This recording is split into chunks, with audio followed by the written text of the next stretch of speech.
Muraho neza nanone inshuti zanjye n'ikaze kandi karebe kuri YouTube channel Dr. Gasangwa Patrick. Uyu munsi tugiye kuvuga ku kibazo gikomeye cyane gihangayikisha abagore benshi ndetse n'imiryango yabo birumvikana. Ese ni ryari abaganga bakubwira ko ugomba kubyara by'igitaraganya? Ibi byose hari igihe abaganga babwira umugore utwite cyangwa se wari utwite cyangwa se wari uri ku nda ati ugomba kubyara by'igitaraganya kubera abona ibibazo runaka bishobora kuba ku mwana cyangwa se no ku mubyeyi muri rusange. Hari ubwo umugore aba yateganyije kubyara bisanzwe ariko muganga akavuga ati oya ntabwo bishoboka, tugomba gukora cyangwa se kugufasha kubyara by'igitaraganya. Ibyo bibe biteye ubwoba cyane ariko ni ingenzi cyane kugira ngo habeho kurinda ubuzima bw'umwana n'ubuzima bw'umubyeyi. Reka rero tubisobanure neza buhoro buhoro kugira ngo urusheho gusobanukirwa. Cyangwa ukangurira ukanda subscribe n'utarabikora kuri YouTube channel Dr. Gasangwa Patrick kugira ukomeze uzajya ubona video zitandukanye tuzakomeza kujya tugushyiraho ku gihe nta nimwe igucika. Ese kubyara by'igitaraganya bivuze iki? Kubwira abantu ko kubyara by'igitaraganya ari ukubyara ubazwe mu buryo butunguranye niko bigenda mu buryo butari buteguye. Impamvu nyamukuru aba ari kugira ngo tubungabunge ubuzima bw'umwana cyangwa se umubyeyi.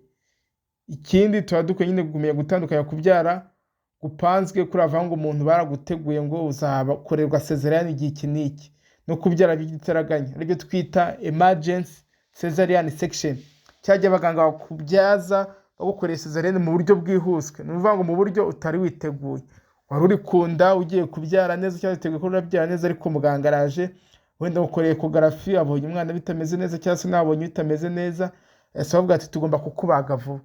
Ibi rero nibyo tugomba gusobanukirwa. Haba hari impamvu ishobora gushyira ubuzima bw'umwana mu kaga cyangwa ubuzima bw'umubyeyi mu kaga. Dore impamvu zikomeye zituma abaganga bafata umwanzuro wo kubwira umugore ko agomba kubyara by'igitaraganya cyangwa se gukorerwa cesarienne mu buryo bwihuse, twita emergency cesarean section ya urgence niko tubyita. Icyambere, umwana ntago bari mu mwanya mwiza, malpresentation, umwana wenda aricaye, bivuga ngo ikibuno nicyo cyaje aho yakaba yasohokera yavuka neza, urumva ko ntago bishoboka kubyara neza. Ikindi, umwana yitambitse, aryamye ku ruhande aritambitse mu nda. Ikindi mpamvu hashobora kuba hari n'izindi mpamvu zishobora gutuma ubyara bisanzwe. Icyakabiri, umwana ugaragaza ibibazo mu mutima we, tubyita fetal distress cyangwa se kwanda abaganga bavuga ngo umwana yananiwe, umutima we wenda urimo gutera cyane bikabije cyangwa se umutima urimo gutera buhoro, tubyita heart rate y'umwana igenda nabi ku cyuma, kuri cya cyuma dushyira abagore batwite bita CT cyangwa se fetal monitoring. Biragaragaza ko umwana ashobora kudahabwa umwuka uhagije cyangwa se turimo kubona umwuka uhagije. Kigera umuganga uburyo afite bwo gusova ubuzima bw'umwana ni ukubyara bwihuse. Ikindi, umubyeyi yagize placenta previa, cya gingo by'umwana iba yaje hasi y'umutwe bikagaragara umubyeyi yatangiye kuva amaraso hasi, cyangwa se hakaza placenta abruption, ayo ngo by'umwana yomoka hakiri kare mbere y'uko umwana avuka. Igihe umwana aba adashobora kubona amaraso ahagije. Ibi byose rero bituma bakubyaza byihuse bakoresheje cesarienne. Iyo tuvuze kubyara byihuse cyangwa se by'igitaraganya, haba ugomba kubyara ubazwe nta bundi buryo buba bushoboka. Icya kane, hari amaraso y'umubyeyi urimo kuva cyane. Iyo umubyeyi arimo kuva cyane bishobora guteza urupfu. Ikigero umuganga mu buryo bwo kugusova ni ukukubyaza akoresheje cesarienne. Ikindi, inkondo y'umura idafunguka bihagije cyangwa se ibise byahagaze. Umubyeyi ashobora kuba afite ibise igihe kirekire ariko nta terambere riboneka. Buri kivuga ko ibise byawe bifite agaciro cyangwa bifite akamaro ni uko inkondo y'umura ifunguka. Ikindi cya gatandatu, ni igihe umutwe w'umwana urengeje ingano, tubyita pelvic disproportion, bavuga umutwe w'umwana bigaragara ko udashobora gutambuka hasi mu matako y'umubyeyi. Kigero ugomba kubyara ubazwe. Ikindi, ni indwara z'umubyeyi. Umubyeyi ashobora kugira umuvuduko w'amaraso ukabije bita preeclampsia, igihe nabwo amahirwe menshi ari ukubyara ubazwe.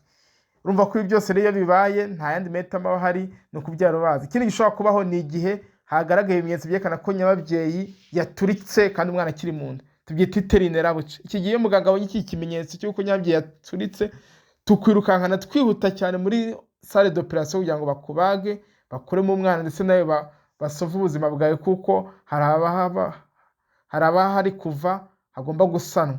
Ibi bidakozwe vuba ubuzima bw'umwana ndetse n'ubw'umubyeyi buba buri mu kaga gakomeye. Izi mpamvu rero zose nkubwiye zishobora gutuma umuntu abyara igitaraganya. Ko abaganga rero bafata kino cyemezo, muganga agomba kuhakurikirana ibise, apima uko umutima w'umwana utera, ikindi muganga aba agomba kuganira n'umubyeyi ndetse n'umuryango mu gufata icyemezo birumvikana, ndetse tukakugaragariza impamvu y'icyemezo tugifashe kugira ngo nawe ubyemere tubashe kugufasha tusove ubuzima bw'umwana.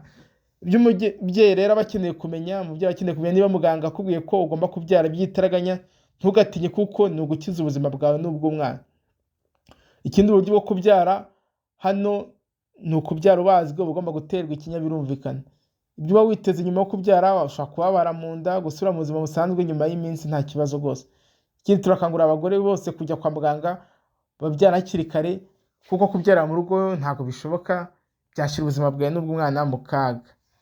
Ndagira ngo rero nsoze mbabwira ko kubyara by'igitaraganya si igihano, ahubwo ni uburyo bwo kurinda ubuzima bwa mama n'ubw'umwana.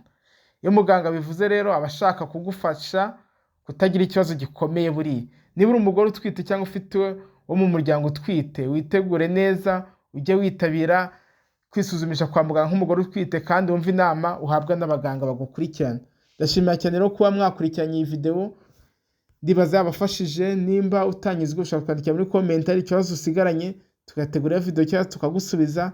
Ikindi kandi kanda subscribe niba utarabikora, ikindi sangiza izi video abandi kuko nabo bakeneye buno bumenyi. Murakoze cyane, bye bye, ciao ciao.